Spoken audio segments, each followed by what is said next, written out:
presence of a boss. Can't you tell I talk? Diddy by when I walk. Stay on my grocery 24/7, a nigga grind. Chasing them dollar signs, I'm focused on getting mine. I need that 8-figure money, next level shit. Gotta keep the metal. Peace, world, salute, Mreck, gutter music, posted on the ghetto strip. Looking like I'm damn rich, taking Instagram pics with 100 bands, bitch. I switch things to the opposite way.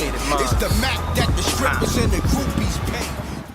Legend in 2 games. We in East New York. Sophisticated Mindz with the legendary Mreck TV. We had to come check you, baby. Salute, family. Love is love, man. Now, for those of you that don't know, this man's put out a lot of work in the streets out here. Don't get it twisted. You just put out a awesome 3-part documentary, Big Gene, Raw Deal, Last Big Night. Yes, sir. Yes, Give us some background on that and how that all came together. Shouts to my homie, and on the camera, you know what I mean? Anthony Jones, not mistaken for Anthony Wolf Jones. Me and him came together years ago, and we met. We was actually filming like Chris Rock, Ben Stiller, and them A-list celebrities on this project. I care not to mention it right now because you know, they owe us some bread, and I still need that bread. I still need them. I think they owe Ant 5 racks, and they owe me 5 racks. So yeah, we still need them 10 racks. You know what I'm saying? Such a situation. Yeah. Completely Yo, we need that. Matter of fact, Steve, we need that bread. I'm coming for that bread. Facts. You know what I'm saying? Yeah, I'm playing around with that money. Yeah, I need it's that gonna bread. Get tense. I need that. Now you know we East New York. You're a man that's been behind the camera and put some great things together on film. How did your hood shape your vision and everything you wanted to do in the entertainment world? I mean, coming from where I'm coming from and being out here, it's like everybody was either hustling, you already know, in the streets, you know, playing with them pharmaceuticals, you know what I'm saying? And, you know, or giving it up with they gun game, you know, sticking cats up. Me, I was in ball, playing basketball. I was in, you know, music early, but also I was wilding too. That's before I got knowledge of self. You dig? I got the lessons from my homie, and it kind of shaped my vision to be more righteous. You know what I'm saying? Be more civilized in my ways. I was definitely wilding coming up as a young kid. You know, just catching wreck for no reason. And for those who don't know about that catching wreck term, that's when you just set it on somebody for no reason, or just, you know, I was just wild like that. You know what I mean? Just catching wreck. So the music always was like my outlet, my getaway from the madness, you know what I'm saying? And that shaped my vision to just become, you know, the best I can be within that. But I always had to like grind for self. Like nobody really supported me like that. You know, I got support. I'm not to say I didn't get a, you know, no type of support, but I never had that investor or that manager that was gonna ride out like, yo, whatever you doing, I'm backing 100%. I never had that. So I always had to like MC and grind to get my shows, grind to get my name out there. You know what I'm saying? Most artists, even back then, because it's not the same game, where they had managers. I saw that. They had managers, they had investors. And I was looking at it like, damn, how these cats get it, and I'm out here putting all this work in. It seemed like everybody always looked past me. So it was like a gift and a curse. You dig what I'm saying? For me to, you know, do it independently and really put it down on the mic and put it down in the streets as far as getting the word out there and people knowing my name, Mreck. And like I said, in school, to me, they never taught you how to be your own boss. You're definitely right about that. They always, you know, was teaching you how to work for somebody. And it wasn't sitting right with me, you dig? Because I'm like, you know, I'm looking at these athletes on TV, and then I'm looking at the hustlers come through in that shit, you know what I'm saying? Them luxury V's and sports cars, and I'm like, you can't get that working no regular ass job. You dig what I'm saying? You know, so I was like, it gotta be another way. It's something they ain't telling us. So my thing was like either music or ball. I was okay in ball, But I knew music was like, you know, my calling, because it allowed me to speak, you know, for the people that can't speak. You know what I'm saying, for different reasons. Absolutely. So music is the foundation of everything. That's how I got into film. That's how I, you know, got into the website side of things. That's how I got into the mixtapes, the DVDs. Music is the foundation of everything. Absolutely. Now, so what are some of the artists that you listen to, or what are some of the early artists in your early development, I should say, that really inspired you to want to say, all right, I'm going hard at music. I'm going after this. I ain't gonna front. Redman. Redman.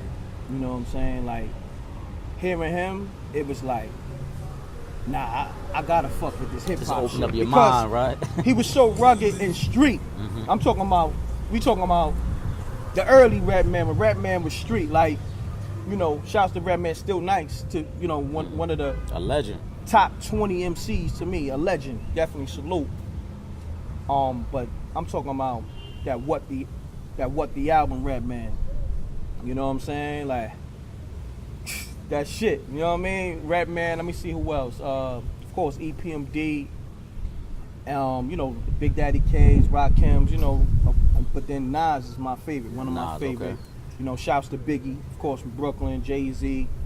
But Nas definitely influenced me. You know what I'm saying? No, that's dope. You And naming the a lot Locks. of legends. And All the Locks, of and course. the Locks, yeah. of course. You know what I'm saying? People like that. And on the music tip, you had something out and you was little psychic with it. You talked about Floyd's fight. Oh. So you threw some things out there. You were early in your prediction as what was gonna happen in the fight there.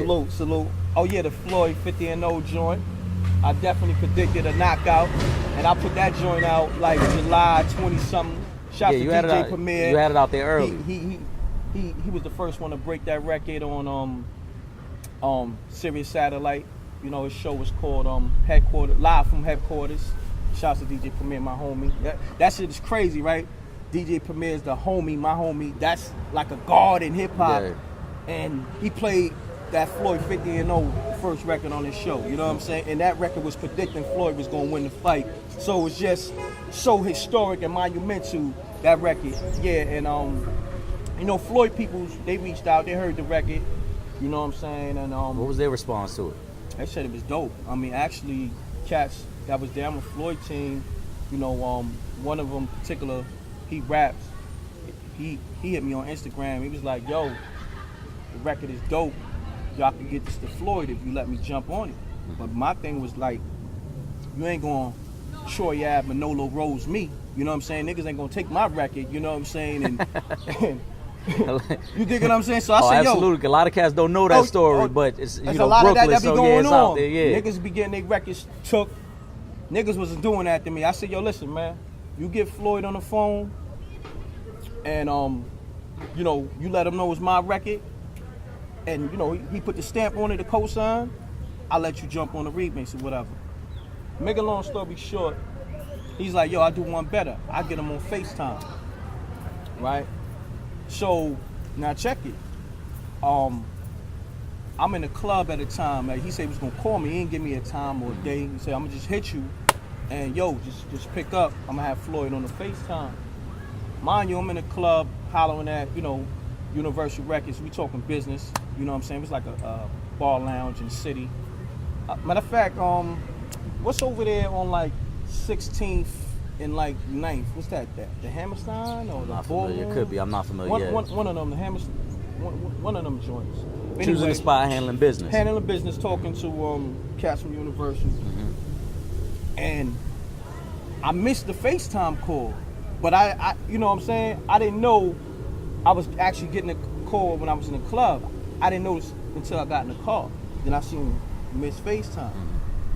And at that time, I was heading to Hot 97 to meet the homie K Slay or whatever. You know what I'm saying? And so when I called the homie back, he's like, yo, dog, I was calling you because I had Floyd on FaceTime listening to the record. You fuck with the record. You know what I'm saying? I told you I was going to call you on FaceTime with Floyd on the line. So I missed that call, whatever. But make a long story short, a few cats from his team reached out to me directly and saluted. They was fucking with the record. They reposted and all that, you know, cats that really fuck with Floyd. So it got to him. I just didn't talk to him directly. You dig what I'm saying? I would have loved for him to walk out to the joint or, you know what I'm saying, even a repost on Instagram or whatever. But it's still historic because I prophesized the win, the knockout, and I never heard a Floyd tribute like that. You know, I heard some Floyd tributes, but them shits was trash. I'm just keeping 100. Them shits was garbage. You know what I'm saying? I tell it like it is, though. Because outside of that being a Floyd tribute record, it's a dope record, period. You know what I'm saying? The beat is crazy. Shouts to Crummy Beats. And how I came about that, you know, I'm going to be honest, I'm not a big boxing fan, like in terms of like, I don't know all the stats, all the boxes, the up and coming prospects and all that. I'm starting to get into that now. You know, because I added that to Mreck TV, that side, the boxing aspect. Shouts to my man Xavier Porter, Brooklyn Fights and all that. But anyhow, I went to the Barclays and I wound up getting floor seats to the McGregor and Mayweather press conference. Oh, when they came through, yeah. Our family over at Real Fans Real Talk, we was in the building that night too. That was in July. Oh, word? Yeah, That's we crazy. was there. Salute, we was salute. there. So you know what I'm talking about, Absolutely. right? Absolutely, it was a madhouse in there. It was crazy. Yeah. It was crazy in there, right? So I think, you know, inadvertently, I was inspired to do that record. Like, I went there, wound up getting floor seats on our own for free. And then, you know, it's so much crazy energy in the building. The energy was phenomenal. I might have been inspired by it, you know, like, unwillingly, like, not even knowing. You dig what I'm saying? I went home. I heard this beat that my mans and them sent me. Shouts to 4 or 5, you know, from Crummy Beats. And then next thing I know, it just started coming out of me. Like, I wasn't even thinking to write no Floyd, you know, 50-0 record. It just came out like that. And there you have it. You got the joint, Floyd 50-0, man. That's crazy to be there and then just find that motivation like that and come back and do your thing. That's when you know it's magic. Yeah, absolutely. It's meant to be. It's meant to be. And it goes down in the history books. It's in the history books. So as we were talking about, you know, definitely one of the pioneers in the way hip-hop media has been portrayed. And now you see where it's at now. Everybody got an online show. Podcast. Podcasts. You know, and they only want to highlight the high-profile guests. Yeah. So what are your thoughts on that? I feel like a lot of dudes who's doing that need to pay homage to me, man. Like I said, I made this rapper. Hold on, quote me on this. I made this dope rapper / doing interviews cool. Cause I give work to any one of these niggas. I don't give a fuck who it is. You know what I'm saying? You can name the best of them. You know what I'm saying? Niggas that's doing this podcast, rap shit. Niggas can't fuck with the ball work with Mreck. You know what I'm saying? Anybody, new, legend, you know, weirdo rapper, whatever. I give everybody that work. Instagram, you know, dickhead nigga running around, stealing niggas, whatever, and running. You know what I'm saying? Yeah, you know, that's corny shit right there. That's real corny. Yeah. So I give it to anybody. You know what I'm saying? Niggas with fucking gray dreads. You niggas dyeing their hair gray. I give it to anybody who want this work. Like, you know what I'm saying? Like, whatever. You know what I'm saying? Because it's still hip hop at the end of the day. You know what I mean? But yeah, I look at it like pay homage. That's all. Absolutely. Just salute. Like, and niggas saluted, but it was like, I love Forbes DVD, you know, and I got the tweets, whatever. The record's there because I could go to the documents, you know what I'm saying? I don't give a fuck. At this point, I played it cool. You know, I was letting niggas open up the lane because, you know, niggas got a little bigger names. But when you don't bring me in on that, it's like, you see me out here on the block serving work, right? And you see me getting it. Everybody's scared. You know, I might be the only young nigga on the block. The OGs, you know what I'm saying? They got the shit on lock, but I'm the young nigga taking that chance. You know what I'm saying? So the OGs might be either trying to get at me or have, you know, they young boys get at me, but I'm on the block serving. So now, you know, niggas seeing me put that work in, you know, busting the hammer and all that. And now they want to come out on the block and serve work because they like, oh, Mreck doing it. You made it comfortable. I made it comfortable for niggas to come outside. And that's the same thing with the, doing, spitting and doing the interviews. I made it comfortable for niggas to jump in the lane and feel comfortable as a rapper and as an interviewer. So just salute me, man. I'm the father of this shit. You know what I'm saying? So that's all. I mean, it ain't about nothing. It ain't even like no real drama. I just feel like it's all about respect and integrity with me. You know what I'm saying? I live by those principles. You gonna respect my shit. You know, nobody ain't gonna take nothing from me because, I work too hard. And I come from East New York. We out here right now. You understand what I'm saying? Like, if a nigga takes something from you, you was pussy. Because a nigga's gonna keep taking it from you. You understand what I'm saying? A nigga ain't never take nothing from me out here. And I ain't gonna allow no industry nigga or nobody period to take nothing from me now as a fucking grown ass man. If they ain't do it to me as a kid when I was putting in work in automotive, getting busy with their hands, why would I allow some industry niggas to take something from me now? So I'ma speak on it and we gonna go from there. You know what I'm saying? And Respect My Handle is the name of the project.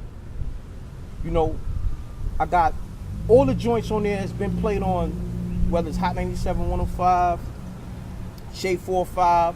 We got Boss Money Talk. We got the joint Paper Chaser, of course, one of the hit singles. Shouts to my man I2Gs.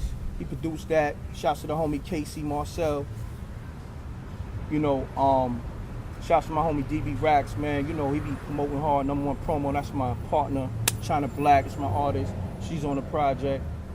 And, it's basically letting cats know, don't get it twisted. Like, just in case if you did see me doing interviews and you might never heard the music, or you tried not to pay it no attention.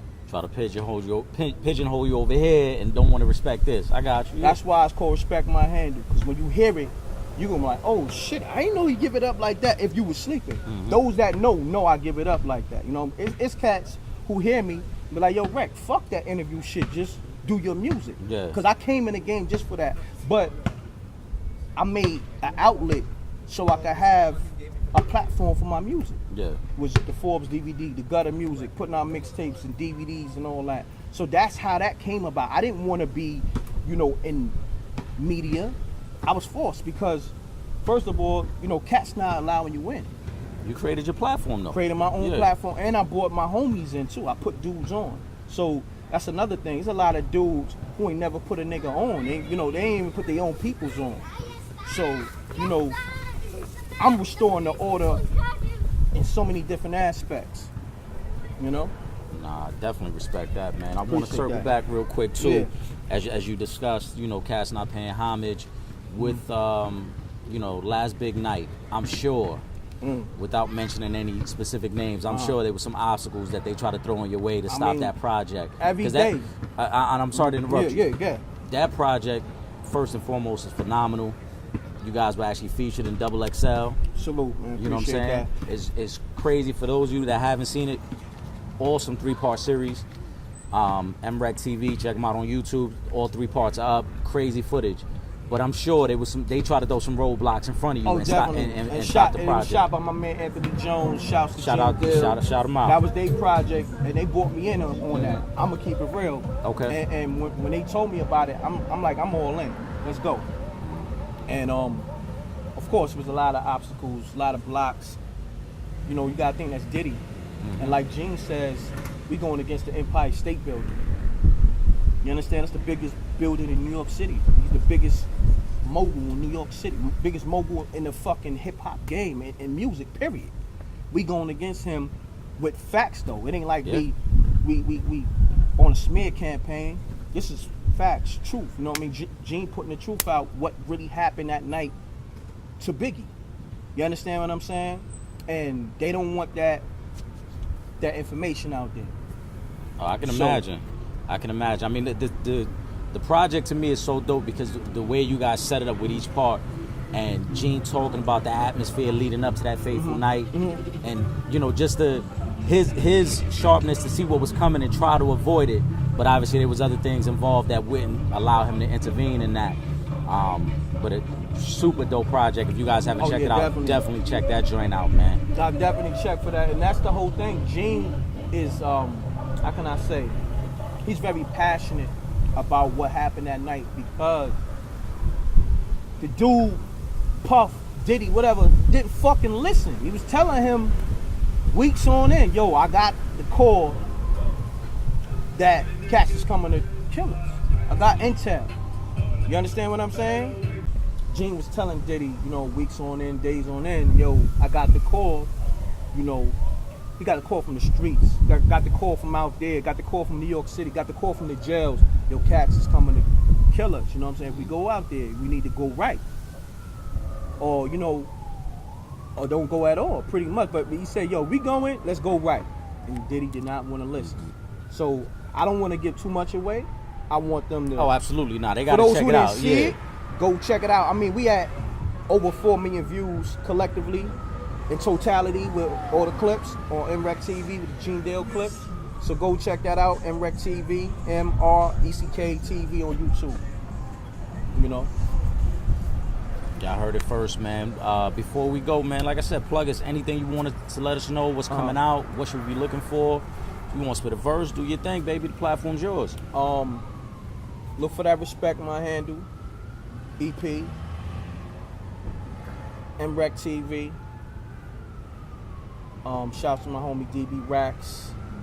He got a hot joint out right now called Thicker Than Water. Shouts to China Black, my artist.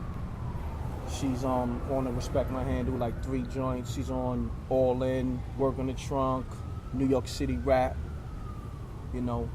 And you know, follow me on social media, Mreck GM on Twitter, Instagram, on Facebook, Mreck TV. And y'all can keep up with me through my social media. I got the web series coming out, Mreck the Grustler. I got a lot of things coming out, but you know, right now we focus on that Respect My Handle and Mreck TV. Y'all go to YouTube, y'all get all the updates on that. How soon the web series gonna be coming out? Actually, I'll probably start shooting a trailer like this weekend. All right, so y'all better be on the lookout for that. So let's say definitely November. Okay. Cause that's my my born month. You know, so probably like November 16th, you'll see a trailer from Mreck the Grustler web series. Alright, and y'all can tune in to Mreck TV.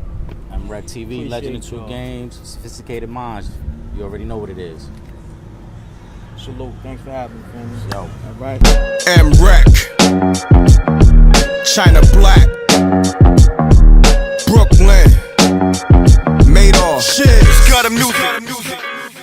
Fuck sneak dissing, we don't see the competition. I drop off a ransom note that your art is missing, nigga. Pay us in full with the money, or she gon' get her fingers clipped off like Lil Sonny, huh? Shoot tactics for violations. This is predator shit, annihilate then.